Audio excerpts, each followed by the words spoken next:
Hello everyone, good morning. Welcome to class street for job by SK ma'am. आप लोग के लिए यहाँ पर प्रीवियस ईयर क्वेश्चन लेकर आ रहे हैं और प्रीवियस ईयर क्वेश्चन जो ऑनलाइन हुआ था 21-22 में उसी का है। ऑफलाइन जो हुआ था 2021-11 से लेकर 21 तक उस सभी का प्रीवियस ईयर क्वेश्चन करा दिया गया है। जो बच्चा है ऑनलाइन पेपर बच्चा है और ऑनलाइन पेपर बार बार देख रहे हैं आप लोग। यहाँ पर देखेंगे कि बहुत क्वेश्चन जो है रिपीट हो रहा है और आप लोग भी यहाँ पर प्रीवियस ईयर क्वेश्चन को करके ही आप लोग कंसेप्ट बना सकते हैं किस तरह से क्वेश्चन पूछा जा रहा है और किस तरह से नहीं। ये सिर्फ आप लोग को क्वेश्चन बन रहा है प्रीवियस एनसीईआरटी बुक से, तो आप लोग को बुक पढ़ने का समय नहीं है, इसलिए आप लोग बुक पर ध्यान ना दे करके सिर्फ आप लोग सिर्फ प्रीवियस ईयर क्वेश्चन कर लेंगे वही काफ़ी है। ओके, तो यहाँ पर देखेंगे सीडीपी है जो 2021-22 दिसंबर का पेपर है और ये सीडीपी का है। ओके, हम पूरे अच्छे से डिस्कस के साथ आप लोग को देंगे, तो आप लोग यहाँ पर आए और अपने दोस्तों को भी लेकर के आए और सभी का भला हो, इसलिए आप लोग यहाँ पर देखिए, क्योंकि हम बिना यहाँ पर कोई फीस चार्ज नहीं लिया जा रहा है और आप लोग को हेल्प के लिए हम हमेशा तत्पर रहते हैं।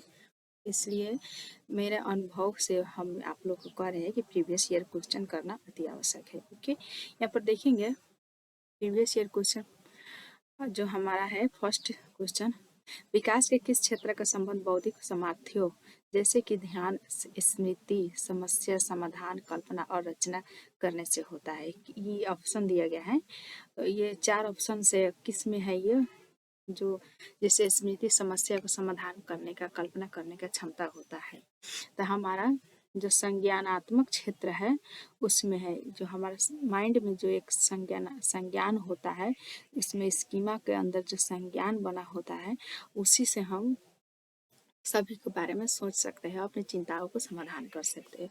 ओके, तो हमारा क्वेश्चन का आंसर ट्रू हो जाएगा। ओके, देखेंगे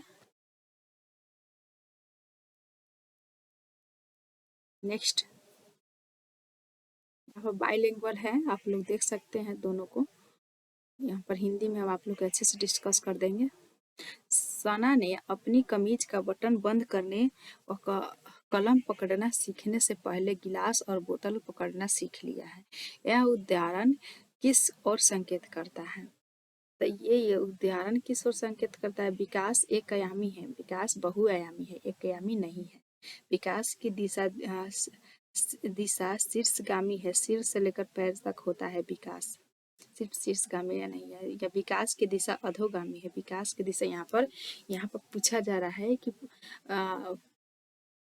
कमीज को बटन लगाने से पहले उसने क्या किया कि बोतल और गिलास को पकड़ना सीखा। ओके, पहले पूरे हाथों से सीखा, उसके बाद बटन को लगाने से पहले पूरे हाथों से सीखा।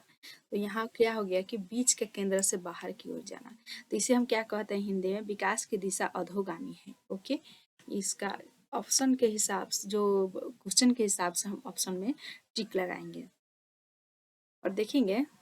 नेक्स्ट आ गया हमारा तीसरा क्वेश्चन, बच्चों का विकास इनमें से किसका परिणाम होता है? तो बच्चे का जो विकास जो होता है ये केवल आनुवंशिकता से होता है? नहीं। केवल वातावरण से होता है? नहीं। अब विद्यालय और शिक्षा से होता है? विद्यालय और शिक्षा से नहीं होता है, सिर्फ आनुवंशिकता और वातावरण के बीच परस्पर अंतक्रिया के कारण होता है। ओके, यहाँ पर सही क्वेश्चन हमारा क्वेश्चन का आंसर 4 हो गया। जहाँ पर हेरिडिटी इनटू इन्वायरमेंट होगा वहीं से हमारा विकास अंत, ये दोनों एक दूसरे से जुड़ा हुआ है और विकास यहीं से होता है। ओके, तो हम बढ़ेंगे। नेक्स्ट हमारा आ गया, निम्न में से कौन सा कारक समाजीकरण का प्राथमिक कारण नहीं है? तो प्राथमिक कारण हमारा कौन कौन है? परिवार हो सकता है, आस पड़ोस यहाँ पर हो सकता है, समकक्षी यहाँ पर स्कूल से जोड़ा जा रहा है और सरकार भी यहाँ पर आसपास के बगल में होगा, लेकिन यहाँ पर समकक्षी प्राथमिक प्राथमिक कारक नहीं है, तो हमारा समकक्षी जो है प्राथमिक कारक नहीं है, सेकेंडरी में आ जाएगा। ओके,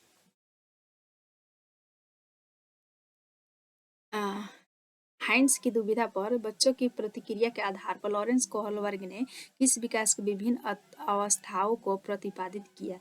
तो यहाँ पर देखेंगे हाइंस ने दुविधा और विचार बच्चे पर जो दुविधा पर एक उन्होंने हिंस ने एक दवाई, जिसकी पत्नी बीमार थी और उसको दवाई की बहुत ज़रूरत था, तो क्या किया कि उसको दवाई, उसके पास पैसा नहीं था और पैसा नहीं होने के कारण उसको अपनी पत्नी को भी जान बचाना था और चोरी भी नहीं करना था, लेकिन फिर भी वो दुविधा में फंसा और बोला कि दवाई को चोरी करेंगे कुछ दिन के लिए जेल ही होगा, लेकिन मतलब दवाई को चोरी करके अपनी पत्नी को दे देंगे तो वो बच भी जाएगी, तो जान तो वापस नहीं आ सकती ना, इसलिए वो दुविधा में फंस कर भी फिर से सोच रहा है। तो किस पर ये जाएगा, तो ये नैतिक विकास की ओर संकेत कर रहा है। ओके, यहाँ पर क्वेश्चन के आंसर हमारा फर्स्ट हो जाएगा, क्योंकि कोहल वर्ग नैतिक विकास पर उन्होंने सर्वेक्षण किया। या फिर यहाँ पर देखेंगे 9 वर्षीय लीला ने बटनों के संग्रह को अपने माप के अनुसार वर्गीकृत किया। फिर उसने सभी समूहों को बटनों को एकत्रित किया, फिर उन्हें उनके छेदों के आधार पर दोबारा वितरित किया।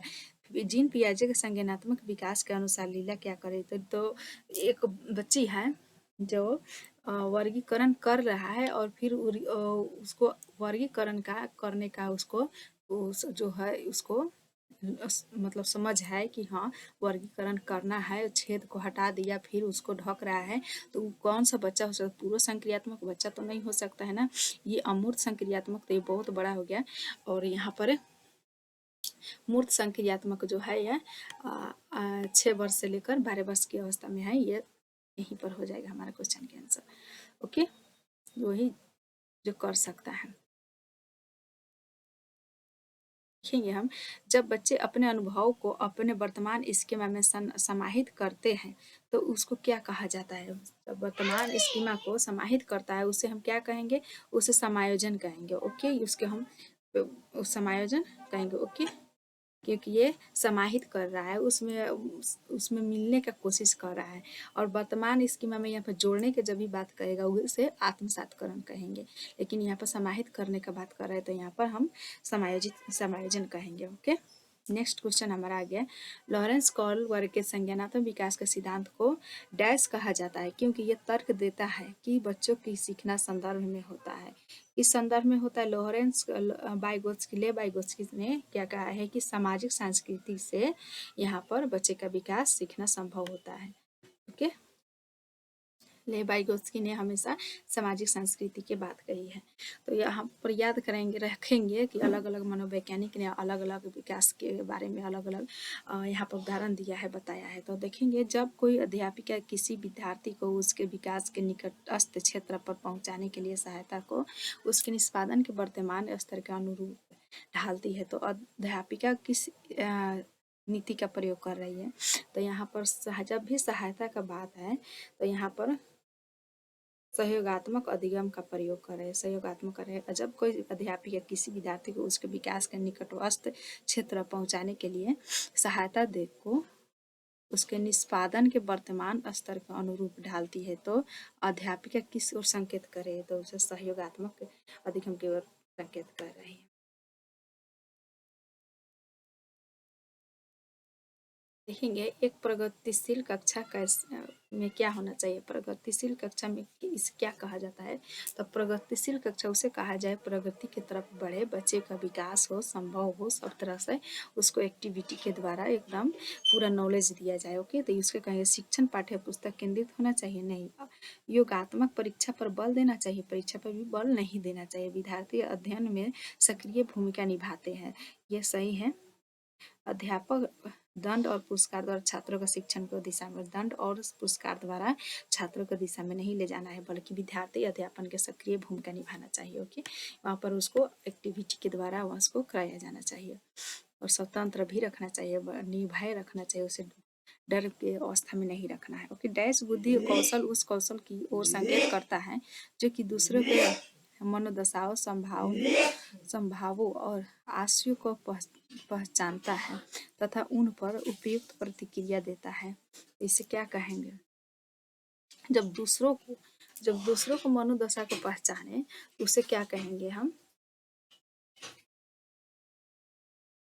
उसे जब दूसरों को मनोदशा का पहचानेगा तो उसे हम इंट्रा इंटरपर्सनल कहेंगे, और खुद को मनोदशा को सोच